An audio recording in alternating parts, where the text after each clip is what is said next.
Breaking news, Dilima mukhang nalugi.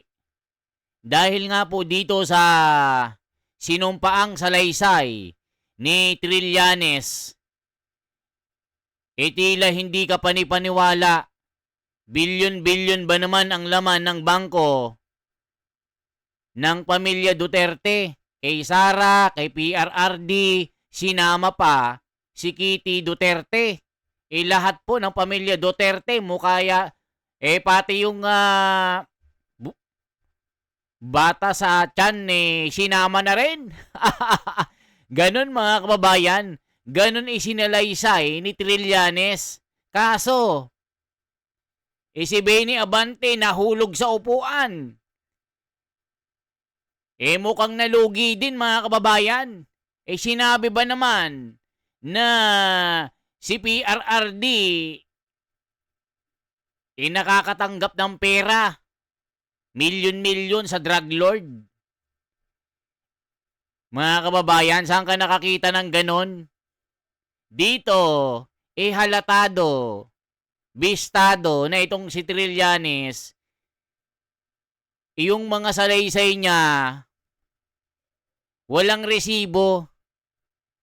Hearsay lang po mga kababayan, walang corroborated. Kumbaga walang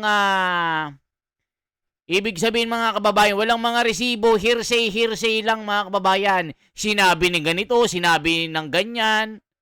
Ngayon po, pakinggan po natin, panoorin natin bakit mukhang nalugi si Dilima. Nako mga kababayan, Trillanes, baliwala, halaka, mato-bato, tila Madriaga, na nasira ang script. Nako, panoorin po natin. Eto po mga kababayan, magugulat kayo sa banat ni Sara Duterte. Nako po, eto na. Honorable Dilima, Thank you, Madam Chair. May I proceed with my clarificatory questioning? kindly proceed. My clarificatory questioning will focus on certain annexes, Annexes A, B, H, and I, and paragraph 23 of the Sinumpaang Salaysay.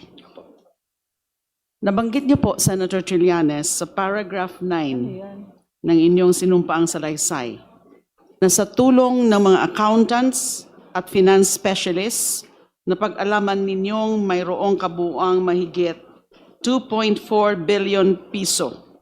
Ang exact amount po ay 272,103.75 na pumasok at dumaloy sa mga joint bank accounts ng mag-amang Rodrigo at Sara Duterte. Tama po ba? Opo, tama po, Your Honor.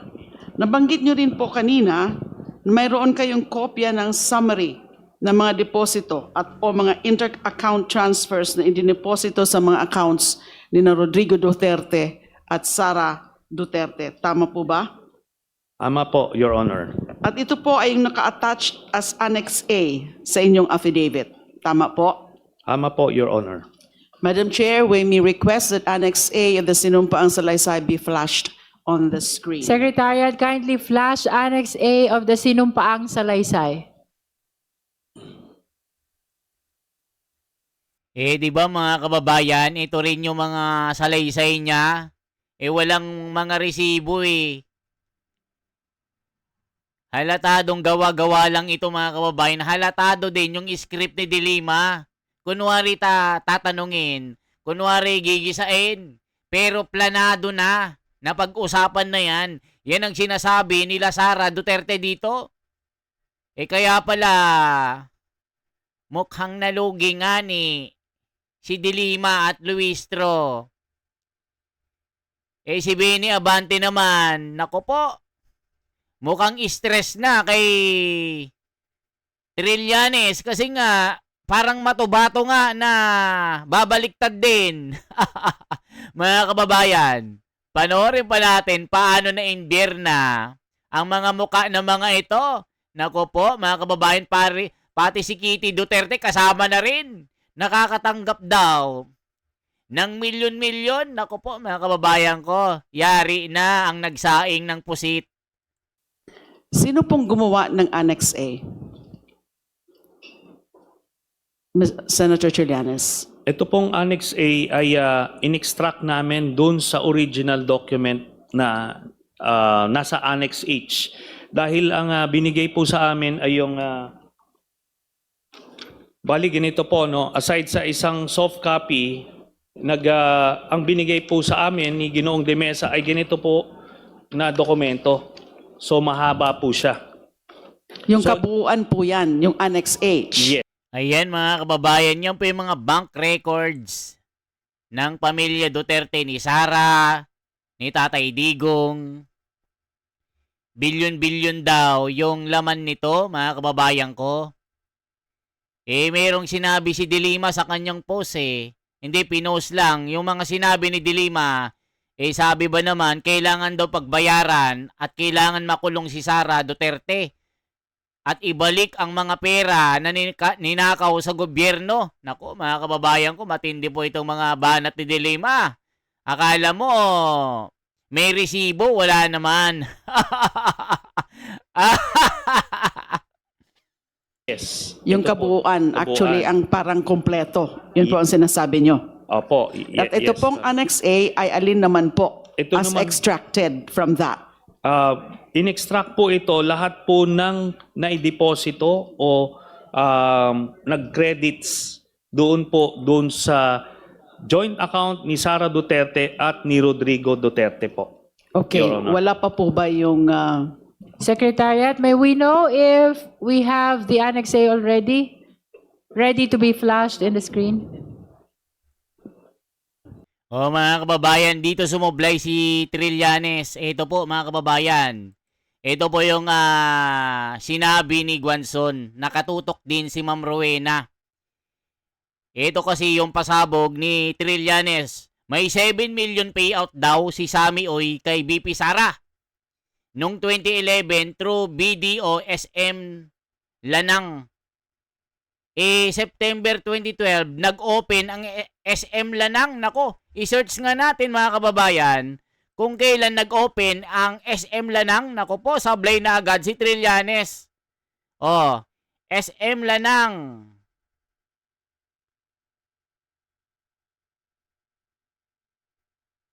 When it was open. Ito mga kababayan Tignan natin. Naku po, sumablay si Trillanes Bumingo. SM Lanang Premier in Davao City officially open to the public on September 28, 2012. It was launched as the 46 shopping mall of SM Prime Holdings Incorporated. And it was distinguished as the first premier branded SM mall in the country. Nako po, sablay talaga si Trillanes. The mall is located on JP Laurel Avenue, built on the site of the former Lanang Golf and Country Club. Mga kababayan, sumablay si Trillanes dito. Ayan may 7 million payout daw si Sammy Oy kay BP Sara noong 2011 through BDO SM Lanang. September 2012, nag-open ang SM Lanang. O kita nyo mga kababayan, dito pa lang, sumablay na mga kababayan ko. O ipakita ko sa inyo paano sumablay si Trillanes. Nako po, Trillanes, nasira na naman ang script mo dito. Binasag ka ni Attorney Guanzon. O kita nyo mga kababayan ang balita ngayon. Ito po, mga kababayan ko. O, kita nyo ito, binasag po ni Rowena Guanzon. Ito po, mga kababayan ko. Ay nako, Trillanes. FB, Trillanes. Sablay ka na naman. Sablay na naman ang script mo. O, tignan nyo mga kababayan ko huwag kayong susuko Ito po ang katotohanan.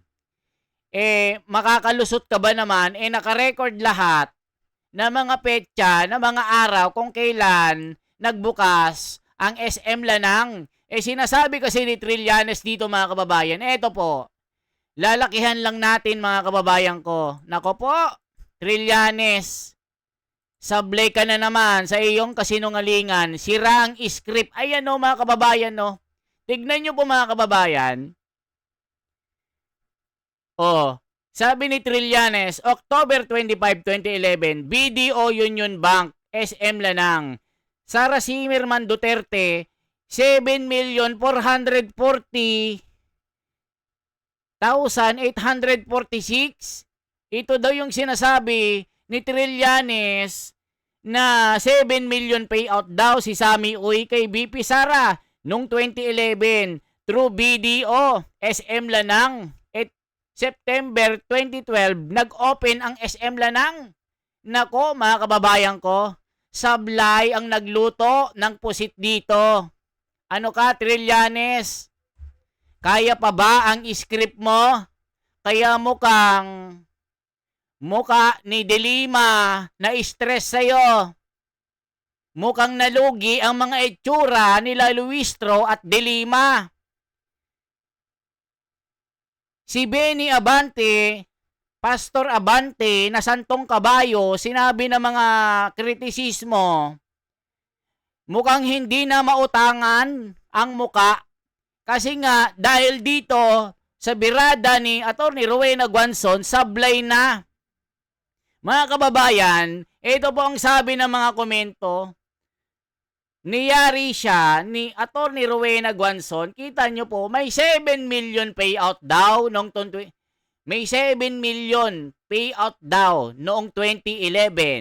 2012 pa nagbukas ang SM Lanang. Trillanes, makinig ka, sabi ni Ma'am Rowena Guanzon.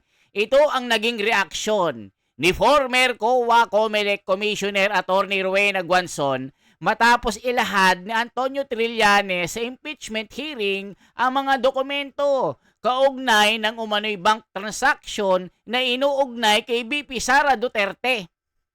Kaya pala, nung malaman ni Delima ito, mukhang nalugi ng itsura. Dati ang fresh niya nung dumating si Trillanes, tila nanalo sa loto. Pero nung birahin na ni Ma'am Rowena Guanzon, itong si Trillanes, mukhang nalugi na. Mukhang hindi na mautangan. Sa kanyang pahayag, kinwestiyon ni Guanzon ang detalye ng isang entry sa dokumento, partikular ang petsa at lokasyon ng sangkot ng bangko. Kung si Madriaga sinasabi na may SM Lubao sa Pampanga,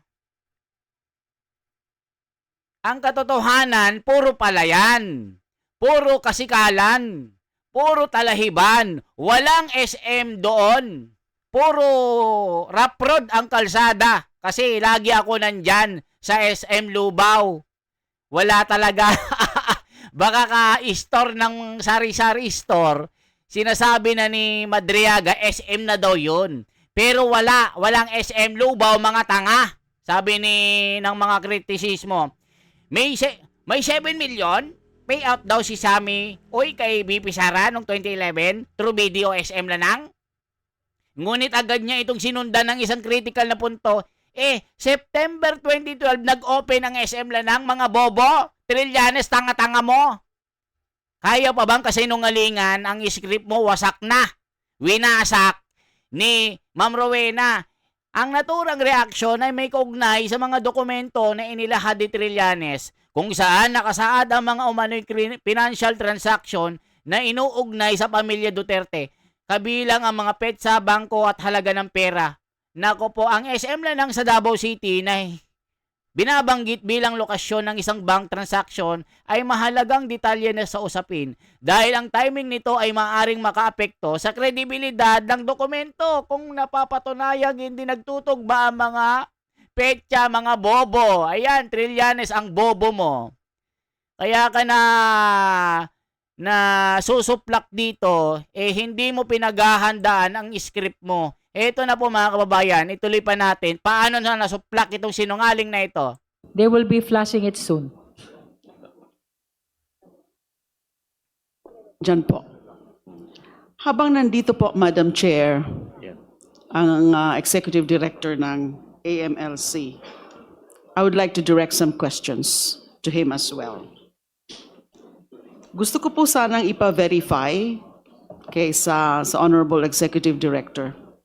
Ang ilan? Pipili po ako ng 5. Parang may pagka-random po yung pagkakapili ko ng 5 na mga entries dito sa Annex A na siyang summary ng mga deposito o mga inter-account transfers na indineposito sa mga accounts ni Rodrigo Duterte at Sara Duterte.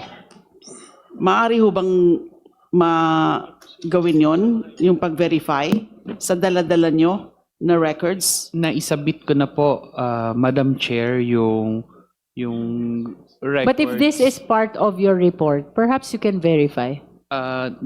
If there are specifics that I can Yes. check with the report, if it's part of the report. If the accounts are, if the transactions are part of the subpoenaed documents of AMLC, I think the executive director can confirm whether or not the same pertains to the same transaction.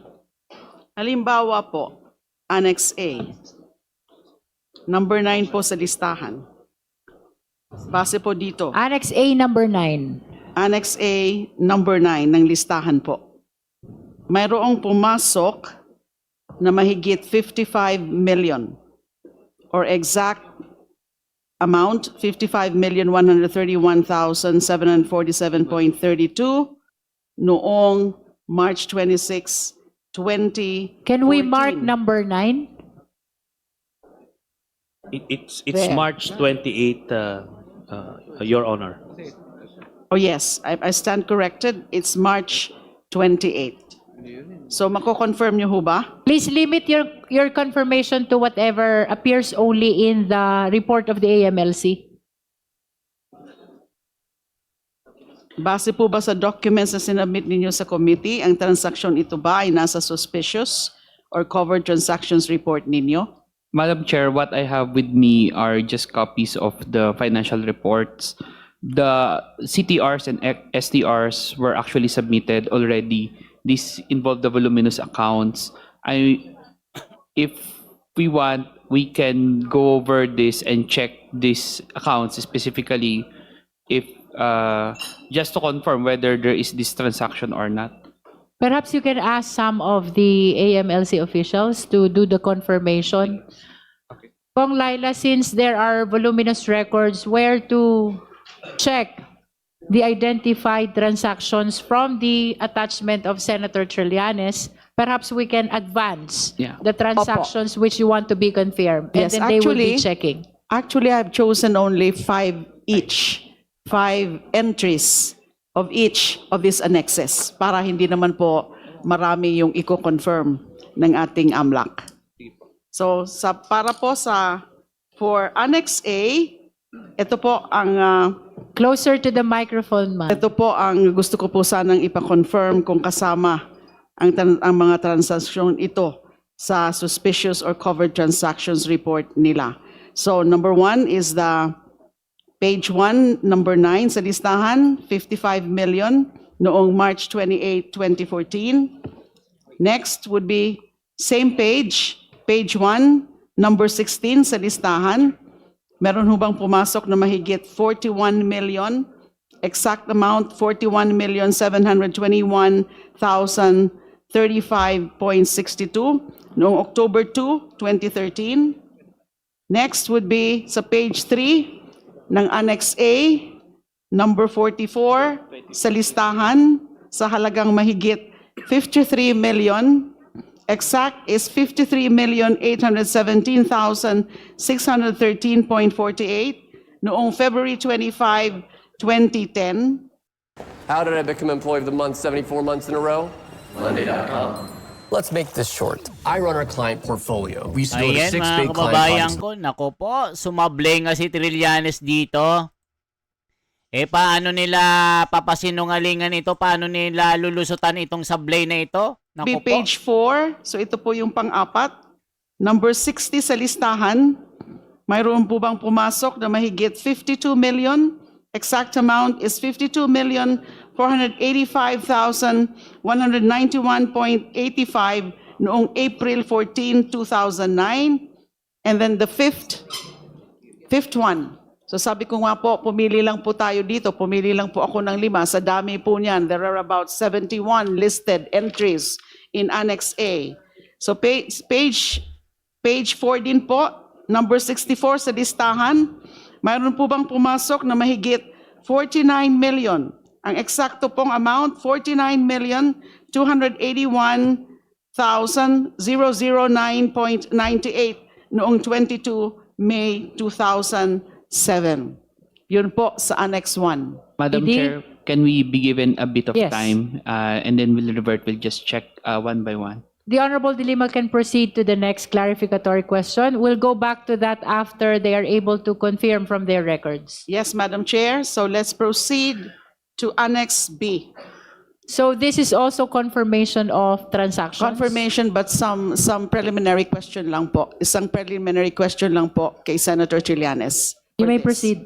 So sa Annex B nyo po, balikan po natin na nabanggit nyo rin po sa paragraph 12 ng inyong sinumpaang salaysay na may mahigit 111 million piso o eksakto 111,634,144.05 as of April 2016, nakabuang value ng pumasok na transaksyon sa mga joint bank accounts ng mag-asawang Sara Duterte at Mans Carpio at mga joint accounts kasama ang iba pang miyembro ng pamilya Duterte. Tama po ba? Yes, Your Honor. Ayan mga kababayan, sinasabi po dito ng mga komento. Alicia Ranay, scripted by Trililing, bistado agad unang sabak pa lang, sumablay na. The Excelman Triling is trolling again.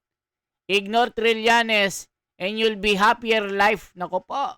Sabi ni Marcelino Verdin, basta fabricated evidence, Trililing na ang bida. Nako po.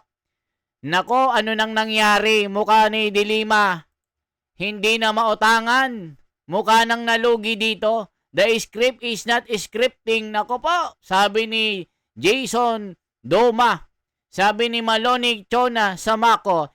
Trililing from Tililing is a Tagalog colloquial term meaning crazy, mentally disarranged, or having a screw loose, derived from the onomatopoeic sound of a bell. It suggests a person is behaving in a mentally unstable or eccentric manner. It is often to use to describe someone acting insane or out of their mind. Naku po, mga kababayan ko, sumablay ka na, Trillanes, dito. Dito ba lang sa lugar na SM lang nangyari na? Nabanggit rin niyo po na mayroon kayong summary na mga pera o transaksyong pumasok at dumaloy sa joint account na mag-asawa at joint accounts kasamang iba pang miyembro ng Duterte family. Tama po ba? Yes, Your Honor. At ito ay naka-attach bilang Annex B ng inyong affidavit. Yes, Your Honor. So, maari po ba nating ipakita rin ang Annex B sa screen? Secretariat, please flash Annex B of the sinumpaang salaysay of Senator Trillanes. At yun ba ho bang Annex B? Ganon din po kanina. Nasabi niyo po ay in-extract yun sa Annex H. Sinabi ni De Lima dito mga kababayan, dito sa Pinoy Showbiz, dapat ikulong si BP Sara. De Lima nanawagang maghimas ang rehas. Ang lahat ng magnanakaw sa pamahalaan, ako po mga kababayan ko, ito na. Nanawagan si ML Party List Rep Laila De Lima na tutukan ng publiko at ng pamahalaan ang mga usaping may kinalaman sa impeachment at paggamit ng pondo ng gobyerno. Kabilang mga isyong inuugnay kay Sara Duterte. Wow, ang galing! Binigyan din ni De Lima ang kahalagahan ng pananagutan sa lahat ng antas ng pamahalaan, lalo na sa gitna ng mga aligasyon hinggil sa malalaking paggastos at paggamit ng pondo ng bayan. Impeachment man, unprogrammed funds, flood control, dapat nating tutukan. Kung nakukulong ang magnanakaw ng delata, lalong dapat managot ang magnanakaw ng milyon-milyon. Pahayag ni De Lima, wow, gusto na agad na makulong si Sara. Wala namang ebidensya. Trillanes sumablay agad. Naku po mga kababayan ko. Yan lamang po ang ating bahagi. Anong masasabi nyo dito? Mukhang unang sabak ni Trillanes na imbyer na agad itong si Dilima. Mukha nang hindi na mautangan. Mukha nang, ano ang tawag doon, stress na ang itsura. Trillanes, binugaan ni Atty. Guanzon. Ano nangyayari? Scripted wasak. Okay, yan lamang po ang ating bahagi mga kababayan. Once again, ako si The Wonders Philippines. I-like at i-share po ang bidyong ito, mga kababayan ko. Para lalong makita ng mga kababayan natin na tuloy-tuloy ang ating pagbabalita. Walang susuko. Kailangan malaman ang katotohanan, hindi yung motibo na sariling interes para usigin nila ang taong walang kasalanan. Okay po? Maraming salamat mga kababayan ko. Mabuhay.